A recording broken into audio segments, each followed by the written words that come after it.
नमस्कार दोस्तों, आज हम फिर से आपके लिए व्याकरण का विषय समास लेकर आए हैं। इसका हमने पहला भाग, जिसके अंतर्गत हमने समास के 3 प्रकारों का अध्ययन किया था, उसका वीडियो हमने आपको जारी कर दिया था। यदि आपने उस वीडियो को अभी तक नहीं देखा है तो इस वीडियो के डिस्क्रिप्शन में जाकर आप उस वीडियो को देख सकते हैं। तो बच्चों, कल हमने आपको समास के बारे में बताया कि समास किसे कहते हैं, समास का अर्थ क्या होता है। तो हमने आपको बताया था कि समास शब्द का शाब्दिक अर्थ होता है छोटा रूप, जैसे हम कह सकते हैं संक्षेप। कैसा रूप? संक्षिप्त रूप। अर्थात समास प्रक्रिया में शब्दों का क्या किया जाता है? संक्षिप्तीकरण किया जाता है। जब 2 या 2 से अधिक शब्द अर्थात पद अपने बीच की विभक्तियों का लोप कर देते हैं और छोटा रूप बनाते हैं, उसे हम समास या सामासिक पद या शब्द समस्त पद कहते हैं। जैसे हमने आपको उदाहरण दिया था रसोई के लिए घर। तो इस शब्दों में जो के लिए है, ये क्या है? विभक्ति है, कारक की विभक्ति है। इसका लोप हो जाता है और जिसके बाद एक नया शब्द बनता है समस्त पद, और वो होता है रसोई घर, जिसे हम कह सकते हैं सामासिक शब्द। अब हमने बताया आपको कि किसी समस्त पद या सामासिक शब्द को उसके विभिन्न पदों एवं विभक्ति सहित पृथक करने की क्रिया को समास विग्रह कहते हैं। क्या कहते हैं? समास विग्रह। यानी समस्त पद के सभी पदों को अलग अलग किए जाने की जो प्रक्रिया होती है ना, वह समास विग्रह कहलाती है। जैसे हम देखेंगे विद्यालय, तो विद्या के लिए आलय, माता पिता, माता और पिता। तो दोस्तों, हमने कल आपके लिए समास के हमने आपको बताया कि 6 प्रकार होते हैं। कितने प्रकार होते हैं? 6 प्रकार। 6 प्रकारों में पहला हमने कल पढ़ा था अव्ययीभाव समास। अव्ययीभाव समास में हमने आपको बताया था कि इसका प्रथम पद अर्थात पहला पद, जिसे हम कह सकते हैं पूर्व पद, अव्यय तथा प्रधान होता है, उसे हम क्या कहते हैं? अव्ययीभाव समास कहते हैं। हमने दूसरे समास की पहचान बताई थी आपको, तत्पुरुष समास की, कि तत्पुरुष समास की पहचान क्या है? कि जिस समास में वाद वाला यानी दूसरा पद, जैसे हम कह सकते हैं उत्तर पद प्रदान होता है, और तथा दोनों के बीच से किसका लोप होता है? कारक चिन्ह का लोप होता है, उसे हम तत्पुरुष समास कहते हैं। और तीसरा हमने आपको बताया था द्वंद्व समास। कौन सा समास? द्वंद्व समास। द्वंद्व समास में हमने आपको बताया कि जिस समस्त पद के दोनों पद प्रधान हो। कौन कौन से पद? पहला पद और दूसरा पद, जिसे हम कह सकते हैं पूर्व पद और उत्तर पद, दोनों पद प्रधान हो और बीच में से किसका लोप हो? योजक चिन्ह का, योजक का लोप हो, तो उसे हम क्या कहते हैं? द्वंद्व समास कहते हैं। उदाहरण के लिए हमने आपको बताए थे, जैसे माता पिता, माता और पिता, तो इन दोनों के बीच से किसका लोप है? और का लोप है। तो इसी प्रकार हमने बच्चों आपके लिए समास के 6 प्रकारों में से 3 प्रकार आपको कल के वीडियो में आपको बतलाए थे। आज हम बहुब्रीहि समास, द्विगु समास और कर्मधारय समास के बारे में पढ़ेंगे। तो आओ बच्चों देखते हैं। तो आज हम समास का प्रकार चौथा पढ़ेंगे और वह है बहुब्रीहि समास। कौन सा समास है? बहुब्रीहि समास है। बहुब्रीहि समास की पहचान क्या है? कि बहुब्रीहि समास में कोई भी पद प्रधान नहीं होता, ना तो पहला पद प्रधान होता है और ना ही दूसरा पद, अर्थात ना पूर्व पद ना उत्तर पद। इसमें क्या प्रधान, किसकी प्रधानता होती है? इसमें प्रयुक्त पदों के सामान्य अर्थ की अपेक्षा किसकी प्रधानता होती है? अन्य अर्थ की। किसकी? अन्य अर्थ, अर्थात कोई तीसरे ही अर्थ की प्रधानता रहती है।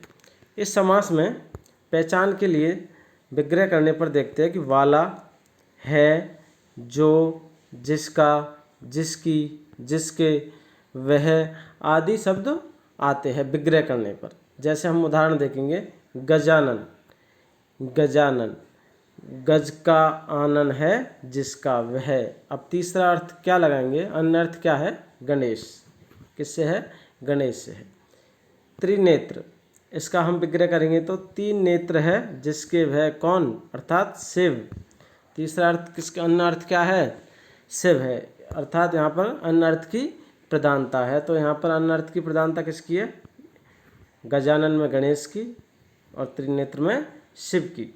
अब आते हैं हम अगले उदाहरण पर। चतुर्भुज, 4 भुजाएं हैं जिसकी वह, अर्थात कौन? विष्णु। षडानन, 6 यानी 6 आनन है जिसके, वह कौन है? कार्तिकेय। यानी यहाँ पर अन्य अर्थ की प्रधानता है, तो अन्य अर्थ में क्या है? कार्तिकेय। दशानन, 10 आनन, आनन यानी मुख है जिसके, वह कौन है? रावण, अर्थात रावण। अगला उदाहरण है घनश्याम। क्या है? घनश्याम, घन जैसा श्याम, जो वह कौन है? कृष्ण। इसमें अन्य तीसरा क्या है? कृष्ण से लिया गया है अन्य अर्थ। पीतांबर, पीत अंबर है जिसके भय, अर्थात कौन? विष्णु। चंद्रचूड़, चंद्रचूड़ पर है जिसके, गिरिधर। चंद्रचूड़ पर किसके है? शिव, अर्थात शिव।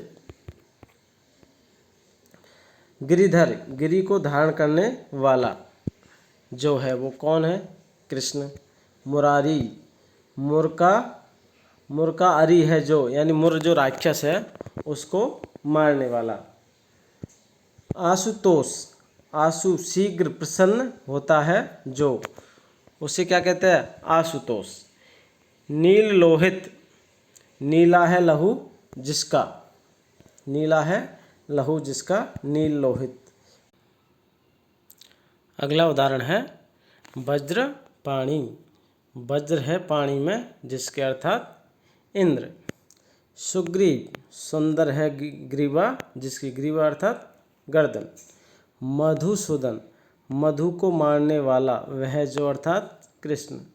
आजानु बाहु, जानु यानी घुटनों तक जिसकी, बाहुएं यानी भुजाएं हो, जिसे क्या कहते हैं? आजानु बाहु। नीलकंठ, नीला कंठ है जिसका, अर्थात शिव। महादेव, देवताओं में महान है जो, जिसे क्या कहते हैं? महादेव, अर्थात शिव शंकर। मयूर वाहन, मयूर वाहन, मयूर है वाहन जिसका, अर्थात कार्तिकेय। कमल नयन, कमल के समान नयन है जिसके, वह। कनकटा, कटे हुए कान है जिसके, जिसे क्या कहते हैं? कनकटा। जलज, जल में जन्मने वाला जो कौन है? कमल, जो वह कौन है? कमल।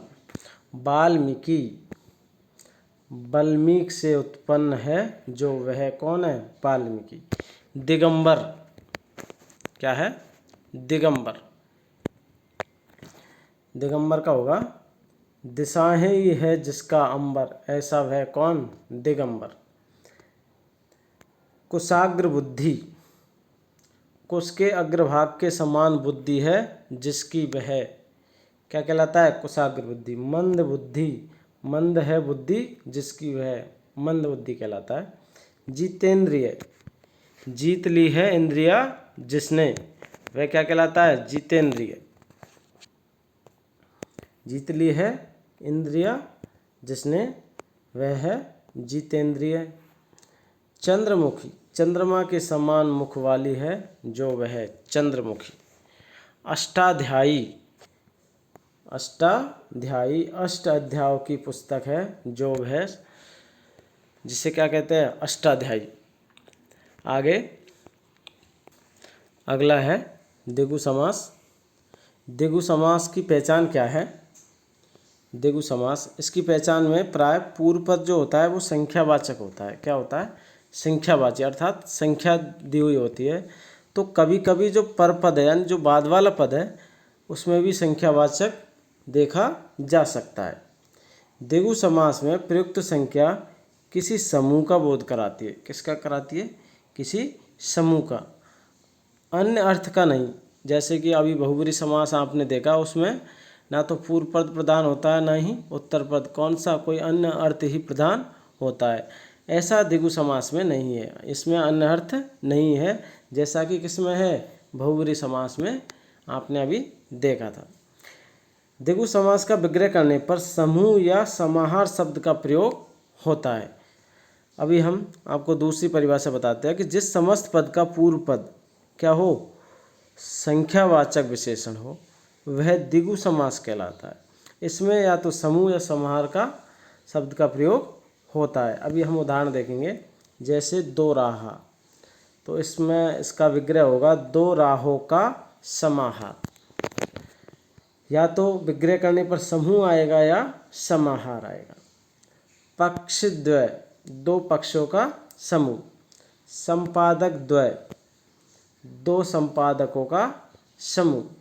त्रिभुज, तीन भुजाओं का समाहार, तीन भुजाओं का समाहार। अगला उदाहरण है त्रिलोक या त्रिलोकी, तीन लोकों का समाहार। त्रिरत्न, तीन रत्नों का समूह। संकलन त्रय, तीन का समाहार। भुवन त्रय, तीन भुवनों का समाहार। चौमासा, चौमासा या चतुर्मास यानी चार मासों का समाहार यानी एक समूह, जिसे हम क्या कहते हैं, चौमासा कहते हैं। चतुर्भुज, चार भुजाओं का समाहार, जिसे कि हम क्या कहते हैं, रेखीय आकृति। क्या कहते हैं, रेखीय आकृति। अगला है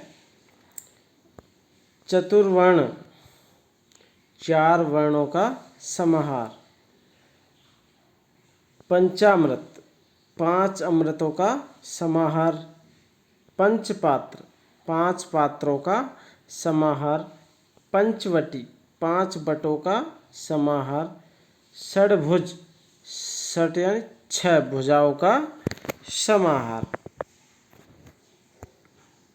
छह भुजाओं का समाहार।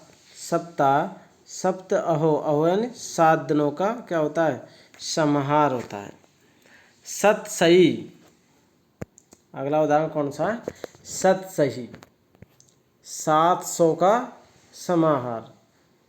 सप्तसती, सप्त शतकों का समाहार। सप्तऋषि, सात ऋषियों का समूह। हमने आपको अभी पहले बता ही दिया था कि जो इसका पूर्व पद होता है वो संख्यावाचक विशेषण होता है और वो किसका बोध कराता है, एक समूह का बोध कराता है। किसका, समूह का। जैसे अष्ट सिद्धि, आठ सिद्धियों का समाहार। नवरत्न, नौ रत्नों का समूह। नवरात्र, नवरात्रियों का समाहार। दशक, 10 का समाहार। शतक, 100 का समाहार। शताब्दी, शताब्दी में क्या है,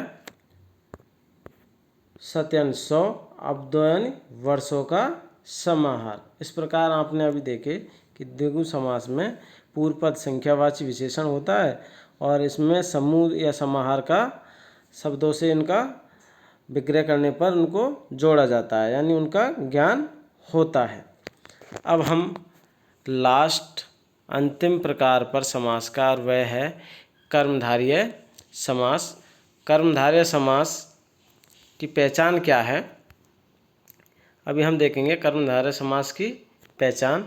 तो कर्मधारय समास में एक पद तो विशेषण होता है और दूसरा पद क्या होता है, विशेष होता है। पहला पद विशेषण या दूसरा पद विशेष। जिस समस्त पद का उत्तर पद क्या होता है, प्रधान होता है, दूसरा वाला पद।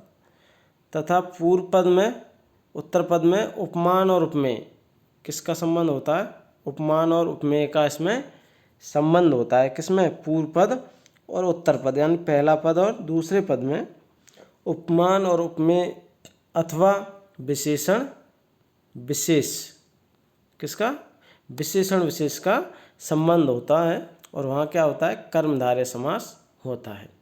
तथा विग्रह करने पर रूपी शब्द प्रयुक्त होता है। क्या होता है, रूपी शब्द, यानी कर्मधारय समास में हम जब विग्रह करेंगे तो रूपी शब्द का प्रयोग होता है।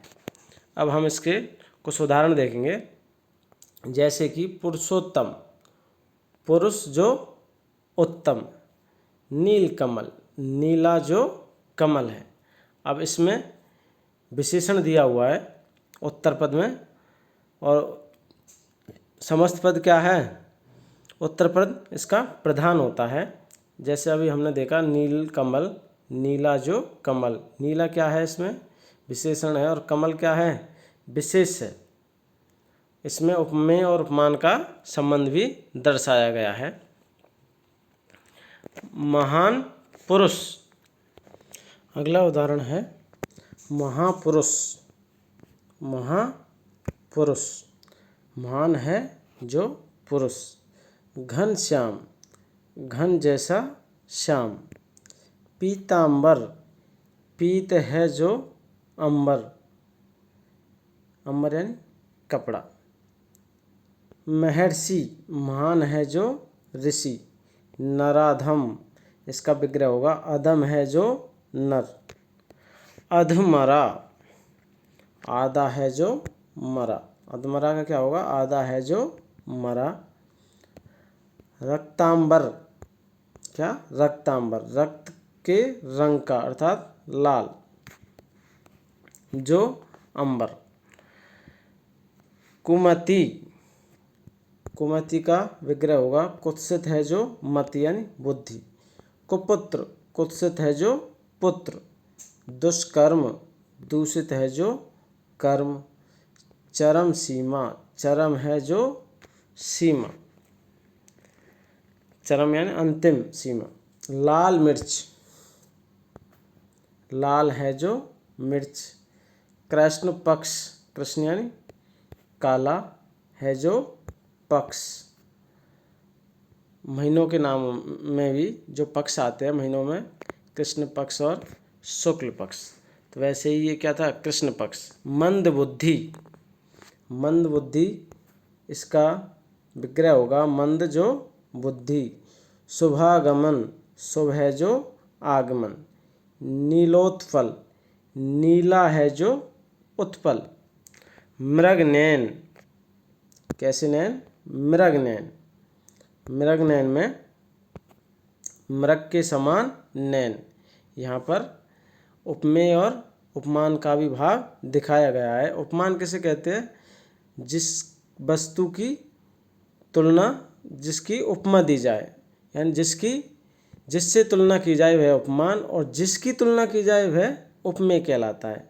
तो यहाँ पर मृगनयन, मृग के समान क्या है नयन है, तो नयन यहाँ पर क्या हो गए उपमेय हो गए, और मृग क्या है उपमान है।